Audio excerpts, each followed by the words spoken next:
The Persian Empire was vast, stretching from the Aegean Sea to the Indus Valley. Its kings commanded obedience with wealth, armies, and fear.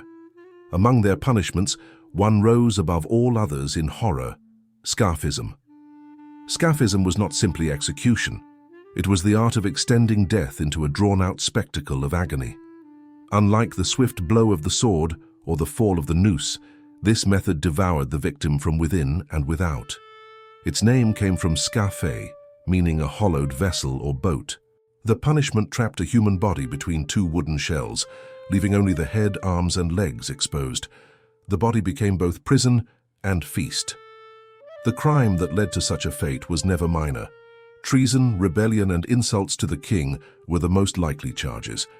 To betray Persia's rulers was to invite a death designed not only to kill, but to erase all dignity. Once a man was sentenced to Scaphism, there was no chance of mercy. He was stripped naked and dragged to a stagnant marsh or a quiet pool. The setting mattered, for it had to swarm with life: mosquitoes, flies, and crawling insects. Two hollowed-out planks, shaped like shallow boats, waited by the water. The victim was forced onto one half, and the other was clamped above him. His body was now caged, unable to move. The Persians took pride in this cruel invention. The head, arms, and legs stuck out awkwardly through holes in the wood. The rest of the man's torso was locked away, squeezed tightly between the planks. He could not roll, sit, or even draw a deep breath without pain. But it was not enough to restrain. The Persians made sure the body became a breeding ground for decay. For this, they used a weapon that seemed innocent: milk and honey. The victim was force-fed these in vast quantities. Cup after cup was poured down his throat, often until his stomach bloated and his bowels turned liquid. Resistance was met with prying hands and wooden rods. Milk and honey did not nourish here, they poisoned. The body, overloaded, soon erupted with diarrhea. The waste, trapped inside the planks, spread across the skin, soaking every fold of flesh in filth. Then came the second part, the smearing. The exposed face, arms, and legs were coated in thick layers of honey. Not a patch of skin was left clean. The sweet scent carried far in the summer air. Flies came first, buzzing in thick swarms. They landed on lips, eyelids, and nostrils. The man could shake his head or twitch his hands, but the honey glued them back, sticky and persistent. The torment was only beginning.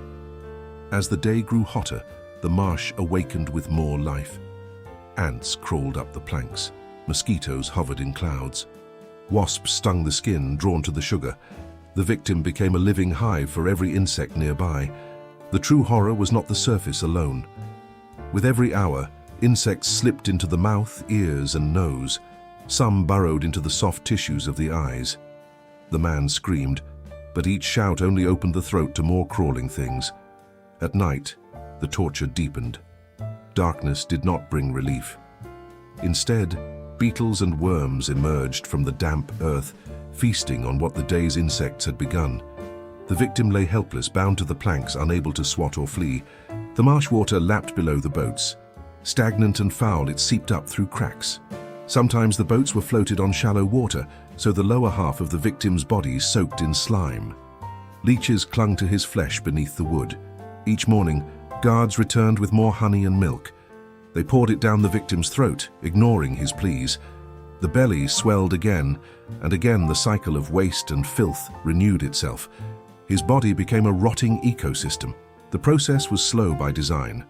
Death did not come in hours or even a day. Instead, it stretched into many days, sometimes over a week. The victim's body weakened, but the insects only grew stronger in their feast. The smell was unbearable. Guards often tied cloth over their faces to endure the stench of rot and human waste. But they laughed too, for this was entertainment as much as punishment, a warning to any who dared defy Persia. Travelers who passed nearby were forced to look. The king wanted stories of the fate to spread across villages and towns. "This is what becomes of traitors," the whispers would say, "devoured alive, piece by piece." By the third day, the victim's skin was blistered by the sun. Honey baked into sticky layers, mixing with pus and blood. Insects multiplied in the thousands, a crawling carpet over his arms and chest. His eyes swelled shut, his lips cracked open. Every breath was labored, wheezing through a throat half clogged with flies. Yet he lived, and that was the design. The Persians perfected Scaphism not for death, but for prolonged living death. Inside the planks, unseen by most, the true nightmare unfolded. Feces and milk fermented against the skin, drawing maggots that burrowed into the flesh. Slowly, the victim's own body became food from within. Some accounts claim victims begged for death by the second or third day. Others say they could not even form words, their mouths too choked by insects. But always the cries carried across the marsh, echoing like the wails of the damned. The guards, unmoved, watched with cold detachment. To them, Scaphism was not cruelty without purpose, it was order. It was proof of the empire's power, that no one, however strong, could escape the wrath of its rulers. Every detail was calculated, every step perfected over generations. Persia's enemies feared its armies, but those who knew of Scaphism feared something deeper, the possibility of being left alive too long. And so, the victim lingered, trapped in wood, drowning in honey, eaten alive. Each day was a new descent, each night a deeper pit. Scaphism was not only death, it was the slow unmaking of a man. By the fourth day, the man's cries had grown hoarse. His throat, raw from screaming and buzzing with flies, produced only broken whispers. Yet the marsh still echoed with his agony, a sound both pitiful and terrifying. The sun blazed down mercilessly. His exposed skin, already blistered, began to peel and crack. Each movement of his head or twitch of his hand tore open sores where honey had hardened and flesh had swollen. The honey itself had turned foul. What began as a sweet, sticky paste was now blackened with dirt, blood, and the living crawl of maggots. Insects bred within the layers, feeding, multiplying, and returning to the wounds they created. Inside the wooden planks, the man's body festered. Waste clung to his back, soaking the wood, while his belly bloated from days of milk forced down his throat. The smell was so rancid that even the guards gagged as they approached. Still, duty demanded they continue. Each morning and night, bowls of milk and honey were brought. The victim, unable to resist, was forced to swallow. The Persians ensured his body remained alive enough for torment. The cycle was endless. Honey smeared, milk swallowed, waste expelled. The body became a cauldron of filth. The man coughed and vomited, but the guards only laughed.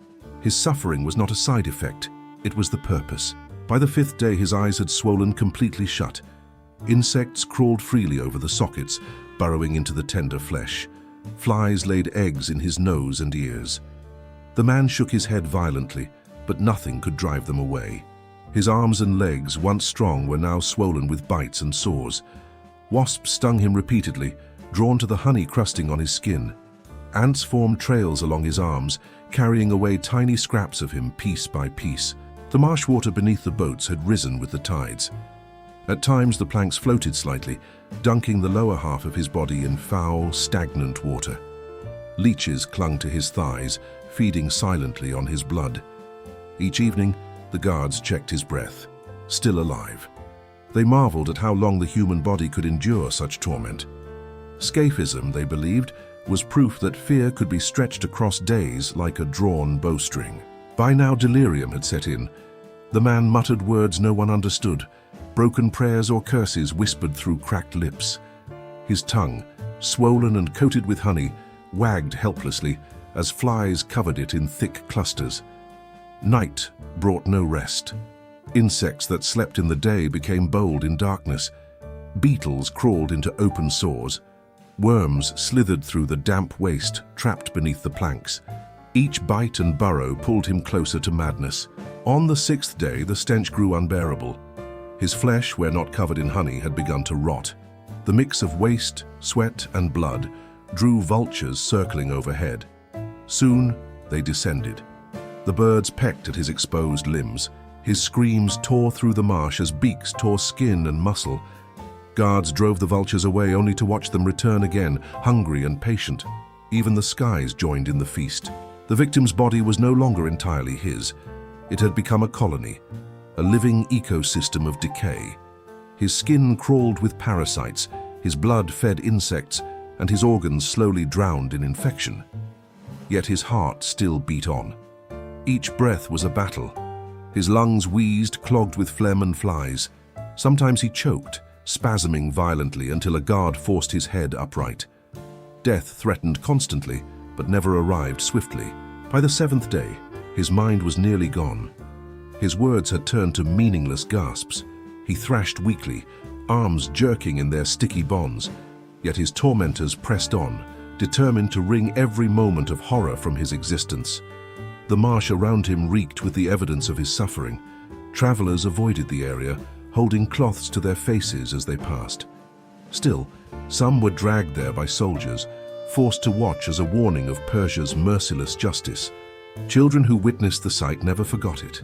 Mothers clutched them tightly, whispering, "Obey the king, do not speak against the empire, or this will be your fate." Scaphism was not only punishment, it was terror carved into memory. The eighth day dawned with heavy air. The man's head lolled weakly against the wood. His hair was matted with blood, honey, and crawling insects. His chest rose and fell shallowly, but the guards ensured he swallowed more milk. His belly, grotesquely swollen, gurgled with sickness. Diarrhea leaked constantly into the planks, the smell thick and suffocating. Maggots thrived in the filth, burrowing deeper into his flesh with each passing hour.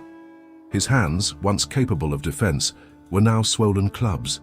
Fingers cracked, nails torn away. Flies clustered in the nail beds, while ants tunneled beneath the skin. The man's entire body was a banquet. By now the guards themselves were uneasy. Though hardened by duty, even they whispered that the victim was no longer human. He was something else, a corpse that breathed, a body alive only for the insects that devoured it. Yet their orders were clear. The king's enemies had to suffer completely. To cut short the agony would dishonor the punishment, so they stood their posts, watching as each day drained more life from the tortured man. On the ninth day his voice was gone. No more screams, no more words, only rasping breaths and faint groans. The silence was almost worse than the cries, a grim reminder that his suffering had reached its last depths. Still, his body clung stubbornly to life. His heart beat faintly beneath a chest crawling with flies. His lungs wheezed, struggling against infection and rot. The Persians knew the end was near, but not yet. The marsh itself seemed to conspire in the execution. Clouds of mosquitoes rose in the evening, covering the victim in black swarms. His arms jerked feebly, but he could no longer drive them away. They drained him relentlessly. By the 10th day, he was barely recognizable. His face was swollen, his skin torn, his body riddled with sores. Yet beneath the horror, he still breathed. The line between life and death blurred, stretched to its cruelest edge. For the Persians, this was Scaphism's perfection, the victim alive yet no longer truly human. To witness such a sight was to know fear in its purest form. The empire needed no words to enforce obedience. The sight itself was enough. And so the man lingered, trapped between boats, between life and death. Each day stripped away flesh, sanity, and dignity, but the end refused to come. Scaphism was not just torture, it was the slow unraveling of the human spirit itself. The 11th day began with silence. The marsh, once alive with the victim's ragged cries, was now filled only with buzzing. The man's chest rose weakly, his breath faint, but life still clung to him with cruel persistence. His body had become unrecognizable. The face was swollen beyond shape, lips torn, eyes sealed shut with pus.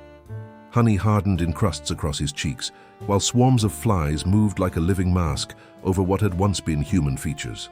The guards, hardened men, averted their eyes more often now. Even they whispered that the victim's survival was unnatural, but orders demanded they continue, and so more honey was spread across his body, more milk forced into his swollen belly. Inside the planks, rot festered. His skin had broken down under the weight of waste and moisture. Maggots wriggled freely inside open wounds. Insects had burrowed so deep that flesh and parasite could no longer be separated. By the 12th day, vultures had grown bolder. No longer content to wait, they landed openly upon the boats. Their beaks tore at the soft flesh of his thighs and arms. His groans were faint, but the sound stirred the air like a dying prayer. The guards drove the birds away with sticks, but they returned again and again. The scent of decay was irresistible. His body, once proud and whole, was now nothing but a banquet spread for the wilderness. Every breath became an act of torture. His lungs, filled with infection, wheezed heavily. Each gasp rattled like dry reeds in the wind. Still, the guards held his head up, forcing more milk between his lips to prolong the agony. On the 13th day, the man's voice was gone entirely. Only the sound of flies feeding remained. His head lolled against the wood, his hair stiff with dried blood and honey. His arms no longer twitched, only trembled when insects stung too deeply. The marsh had fully claimed him. Mosquitoes swarmed so thickly that they formed a cloud above the boats. Ants crawled along the wooden edges in endless lines, carrying away bits of his flesh grain by grain. The victim's belly, grotesquely swollen, had begun to split. Infection bubbled beneath the skin, oozing through cracks where honey had once been smeared. The smell was so foul that even the soldiers retched as they approached. By the 14th day, his body was a hollowed vessel. Flies drank from open sores. Worms writhed in the filth trapped between the planks. His chest still rose, but faintly, a cruel mockery of life. The end seemed near, yet it refused to arrive. Some guards muttered that his soul must have fled already. What remained was only a body, alive in appearance, but empty within. Yet the Persians knew Scaphism demanded more than death. It demanded a full surrender of humanity itself. On the 15th day, vultures no longer waited for opportunity. They tore chunks from his arms and legs, stripping flesh from bone. His body jerked weakly, a final reflex against the inevitable. His groan was so faint, it barely reached the air. By now, no passerby could look upon the scene without shuddering. The sight was beyond cruelty. It was something otherworldly, a vision of man unmade. The marsh itself seemed cursed, filled with the echoes of buzzing and groans. The 16th day arrived, and still he lingered. His skin was grey, his veins black with poison. His body was collapsing, but his heart stubbornly beat on. Each throb was weak, but it defied the end like a candle refusing to go out. Guards, shaken, debated whether he was already dead. Yet when they leaned close, they felt faint breath. The punishment had not yet finished its work. The insects, patient executioners, continued their feast. By the 17th day, he was little more than bone and crawling flesh. The face, once a man's, was now a hollowed mask. His lips were gone, his eyelids eaten away, his nose torn to shreds by birds. Yet faint breath still stirred from the ruin. The marsh fell silent in strange moments, as though even nature paused to witness the spectacle. Then came the buzzing again, endless and relentless. The man was no longer a man. He was a hive, a nest, a vessel for decay.